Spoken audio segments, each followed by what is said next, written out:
Metro Dhaka প্রকল্প। এটা আসলে মূলত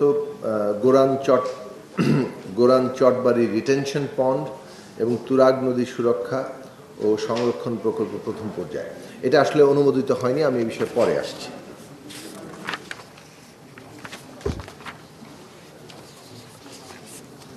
আরেকটি প্রকল্প যেটা অনুমোদিত হয়েছে সেটা হচ্ছে গ্রাম সড়ক পুনর্বাসন ও শক্তিশালীকরণ প্রকল্প।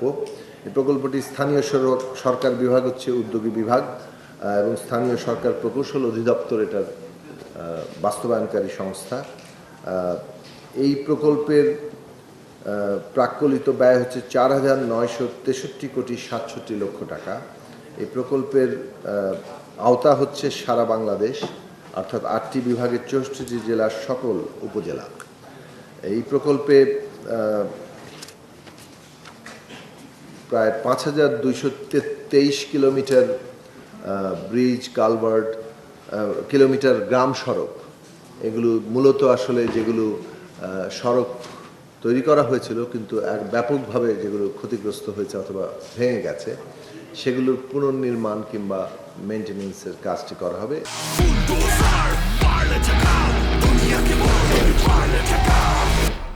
একই সাথে প্রায় 7,000 মিটার ব্রিজ, কালভার্ট এখানে পুনর্বাসনের কাজটাও এই প্রকল্পের অন্তর্ভুক্ত আছে। তাহলে 5,223 কিলোমিটার গ্রামীণ সড়ক এবং 7,000 মিটার ব্রিজ, কালভার্টের এই পুনর্বাসনের প্রকল্প।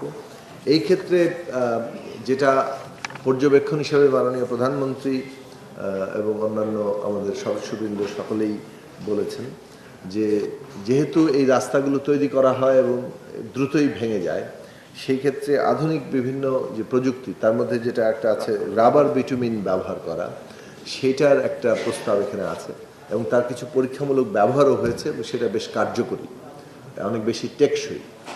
কিন্তু রাবার বিটুমিন ব্যবহার করার কাজটা লার্জ স্কেলে, বৃহৎ আকারে করার মতো এখনও সক্ষমতা তৈরি হয়েছে কিনা সেটা নিয়ে যেহেতু এখনও পুরোটা পরীক্ষা নিরীক্ষার মধ্য দিয়ে প্রমাণিত হয়নি, যার ফলে প্রথম বছরে 100 কিলোমিটার এবং পরবর্তী বছরগুলোতে অভিজ্ঞতা সাপেক্ষে এটা প্রয়োজনীয় ভাবে বাড়ানোর ব্যাপারে এখানে প্রস্তাব আছে এবং সেটা সংযোজন করেই সেই শর্তাধীনে এই প্রকল্পটি অনুমোদন করা হয়েছে।